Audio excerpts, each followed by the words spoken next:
Hi, Rhythm Droid here. Hope you're doing well. Welcome to my studio.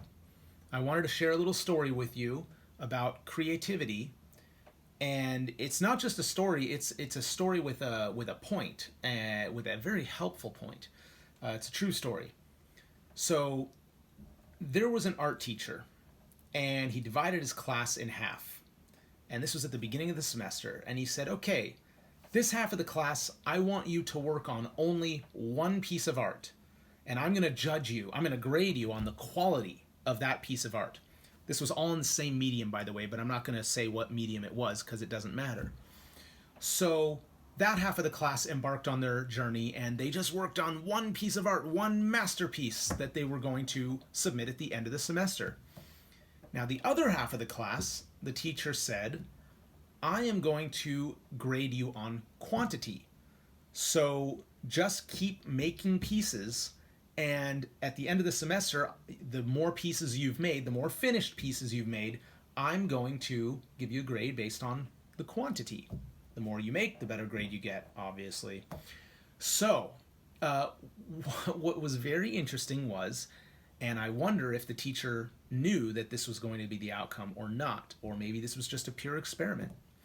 At the end of the semester, the students who made the most finished projects, who completed the most finished projects, just boom, boom, boom, boom, boom, all about quantity, their pieces that they were doing by the end of the semester were much more interesting and aesthetically pleasing and just technically skilled, than showed more technical skill than the pieces of work that the students made, who were based on just doing one piece of art. Does that make sense?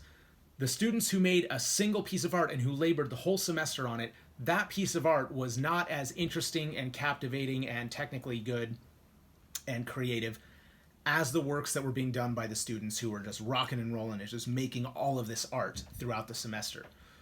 So the point of this is, there's something special that happens in the creative process, specifically in the growth of someone as an artist, when they finish things. Now, I'm not just telling this to you, I'm telling this to me. I'm sharing this with you because I found it interesting, because I found, like, wow, the proof is really in the pudding here. I need to live by that. And so the skill that I want to develop, the skill that I'm trying to work on is, what does it mean for something to be finished? Because my normal routine is work on something for a while, and then you get bogged down in the details, and then, okay, work on something else. Sure, I finish things, and those are the great joys of my life, actually.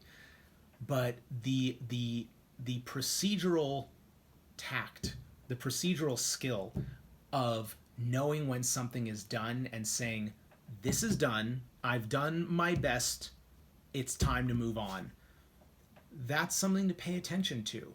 I think that really successful people have that tuned very, very well. They go, "You know what? This is the best this is going to be based on what I can do right now."